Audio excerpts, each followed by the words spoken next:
നമ്മൾ വെക്കും, അല്ലെങ്കിൽ നമ്മൾ പ്രോപ്പർട്ടി മേടിച്ചു വെക്കും, അല്ലെ മറ്റു മേഖലകളിൽ നമ്മൾ ഇൻവെസ്റ്റ് ചെയ്യും. അപ്പൊ ഈ ബ്ലാക്ക് റോസ് പറയുകയാണ് ഇനി വരുന്ന കാലഘട്ടങ്ങളിലെ ഏറ്റവും വലിയ കരുതൽ ശേഖരം എന്ന് പറയുന്നതാണ് ബിറ്റ്കോയിൻ ആയിരിക്കും. എന്ന് വെച്ചാൽ ഈ ബ്ലോക്ക് ചെയിൻ ടെക്നോളജിയുടെ വരവോട് കൂടി സാഹചര്യങ്ങൾ വളരെ വലിയ ലെവലിലേക്ക് മാറ്റപ്പെടുകയാണ്. അതായത് ഇപ്പൊ നമുക്കറിയാം, ഇനി ഫിസിക്കൽ കറൻസി നമ്മുടെ മുമ്പിൽ കാണുമോ? നോട്ട് നമ്മൾ യൂറോപ്പിലേക്ക് പോയി അല്ലെ, യൂറോപ്പിലേക്ക് പോവുകയാണ്. സർവ്വസാധാരണ ആകുന്നേ ഉള്ളൂ. പക്ഷെ എങ്കിലും ഘട്ടഘട്ടമായിട്ട് അത് സംഭവിക്കും. ഈ നോട്ട് സത്യം പറയാം, എന്തിനാണ് ഈ യൂറോപ്പി ഈ നോട്ട് പോലെ എന്തിനു വേണ്ടിയിട്ടായിരിക്കും ഈ റുപ്പി? സാഹചര്യം മാറുകയാണ് ഫ്രണ്ട്സ്. പുതിയ പുതിയ ടെക്നോളജിയുടെ മേഖലകളിലേക്ക് ജീവിതം മാറ്റപ്പെടുകയാണ്. അപ്പൊ ലോകത്തിന് അതിഭയങ്കരമായിട്ടുള്ള കുതിച്ചു ചാട്ടം ഉണ്ടാവുകയാണ്, സ്പീഡ് ആവുകയാണ് എല്ലാ മേഖലകളുടെ കാര്യങ്ങൾക്കകത്ത്. നമ്മൾ ഡ്രൈവർലെസ് കാറിന്റെ കാര്യം പറഞ്ഞു, ഈ ചൈനയുടെ ഹോസ്പിറ്റലിലെ ഒരു കേസ് നമ്മൾ സംസാരിച്ചു. അപ്പൊ സ്വാഭാവികമായിട്ടും അത്തരം മാറ്റങ്ങളിലേക്ക് വരുമ്പോൾ നമ്മളും അതനുസരിച്ച് മാറിയില്ലെങ്കിൽ എന്ത് സംഭവിക്കും? നമ്മൾ ബാക്കിലേക്ക് പോകുന്ന അവസരം അല്ലെ? അപ്പൊ എല്ലാം ഡിജിറ്റൽ രൂപത്തിലേക്ക് മാറുന്ന ഒരു സാഹചര്യത്തിൽ ഇനി മുന്നോട്ട് വരുന്ന ഒരു കാലഘട്ടത്തിൽ തീർച്ചയായിട്ടും വിശ്വസിക്കുക, നമുക്കൊക്കെയും ക്രിപ്റ്റോ കറൻസിയും NFT-യും ഒക്കെ ഉപയോഗിക്കേണ്ടതായിട്ട് തന്നെ വരും. ഇപ്പൊ തന്നെ ഒരു വിദ്യാഭ്യാസം ഇല്ലാത്തൊരു വ്യക്തി ഗൾഫിൽ പോയാൽ ഉറപ്പായിട്ട് പഠിക്കുന്ന ഒരു ഭാഷയുണ്ട്, അത് ഹിന്ദിയാണ്. എന്തുകൊണ്ടാണ്? ഇത് പറഞ്ഞാലേ പച്ചവെള്ളം കിട്ടുള്ളൂ, അതിന്റെ കാര്യം വേറെ കാര്യമൊന്നുമില്ല. മലയാളം പറഞ്ഞിട്ട് കഥയില്ല, അവിടെ ഹിന്ദിയിൽ സംസാരിച്ചെങ്കിൽ മാത്രമേ എന്തെങ്കിലും രക്ഷയുള്ളൂ. അപ്പൊ സ്വാഭാവികമായിട്ട് എന്ത് ചെയ്യും? ഞാനങ്ങനെ പഠിച്ചതാണ്.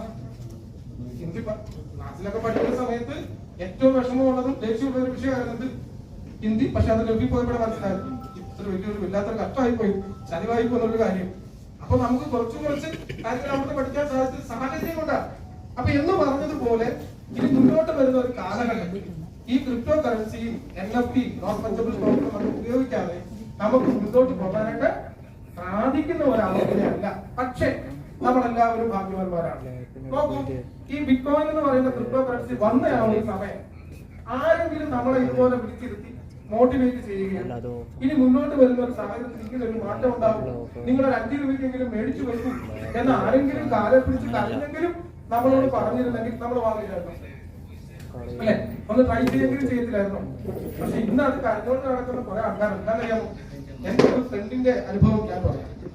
അവൻ ഇന്ന് എന്നെ കാണുവാണെ ഉറപ്പ് എന്റെ കാലൻ എന്ന് പറയുന്ന അവൻ തന്നെയാണ്.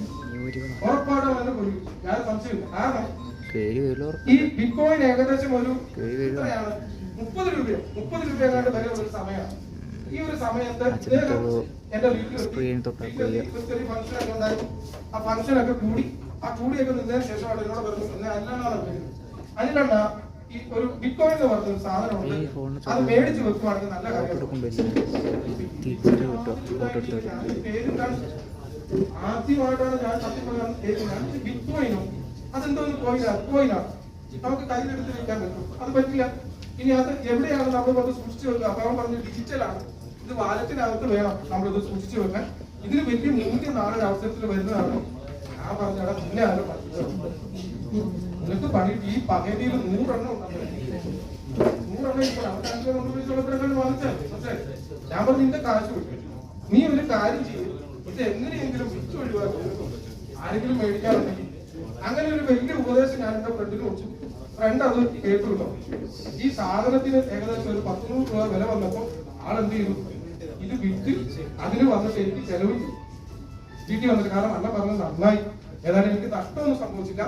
ഞാൻ ഈ സാധനം എന്താണെന്ന് വെച്ചിട്ടുണ്ട്, വിറ്റിട്ടുണ്ട്, കുഴപ്പമില്ല, എനിക്ക് 100 വെച്ച് കിട്ടിയിരുന്നു. പക്ഷെ ഈ കഴിഞ്ഞോരിടയ്ക്ക് ഞാൻ ഒന്ന് കണ്ടായിരുന്നു, എന്നെ ഒരു നോട്ടം നോക്കി. ആ നോട്ടത്തിന്റെ അർത്ഥം എനിക്ക് മനസ്സിലാക്കാണ്. ഒരു സാധനത്തിന് എത്രയായി? 62 ലക്ഷം രൂപ വിലയാ ഇല്ലേ? 100 എണ്ണ പോയത്. ഇപ്പോഴും പുള്ളി ജീവിക്കാൻ വേണ്ടി ഓട്ടം ഓടിക്കൊണ്ടിരിക്കുക. ആലോചിച്ചോക്ക്, ആ ഒരൊറ്റ നോട്ടത്തിൽ ഞാൻ പറഞ്ഞിട്ട് എന്തായി? അവിടുന്ന് സ്കൂട്ടായി. എനിക്ക് മനസ്സിലായി കൂടുതൽ സമയമാണോ എന്താ നമ്മുടെ പണി മിക്കവാറും ഇന്ന് തന്നെ എന്താവും, ഒരു തീരുമാനമാകുന്ന കാര്യം നമുക്ക് മനസ്സിലായി. അപ്പൊ സ്വാഭാവികമായിട്ടും നമ്മൾ മനസ്സിലാക്കണം, ഇത്തരത്തിലുള്ള സാഹചര്യങ്ങൾ ഉണ്ടാവുകയാണ്.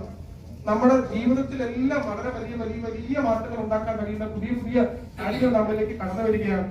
ഒരു പക്ഷേ ഈ പറയപ്പെടുന്ന ക്രിപ്റ്റോ കറൻസിയോ NFT-യോ ഒക്കെ നമ്മുടെ ജീവിതത്തെ മാറ്റിമറിക്കാൻ, അല്ലെങ്കിൽ എന്താ പറയാ, ഒരു ദിവസം കൊണ്ടോ 2 ദിവസക്കാലങ്ങൾ കൊണ്ടോ ഒക്കെ നമ്മുടെ ജീവിതത്തെ മാറ്റിമറിക്കാൻ തക്ക പൊട്ടൻഷ്യൽ ഉള്ള ഒരു വസ്തുതയാണ് എന്നുള്ള കാര്യം നമ്മൾ മനസ്സിലാക്കണം. പക്ഷെ നമുക്ക് കയ്യിലെടുക്കാൻ പറ്റില്ല, വർച്വലാണ് അല്ലെ. അപ്പൊ ഇങ്ങനെയാണ് സാഹചര്യം നിൽക്കുന്നതെങ്കിൽ ഫ്രണ്ട്സ് നോക്കൂ, ഈ ഒരു സ്ക്രീനിൽ നിങ്ങൾക്ക് ഒരു കാര്യം കുറച്ചുകൂടെ വ്യക്തമാകും.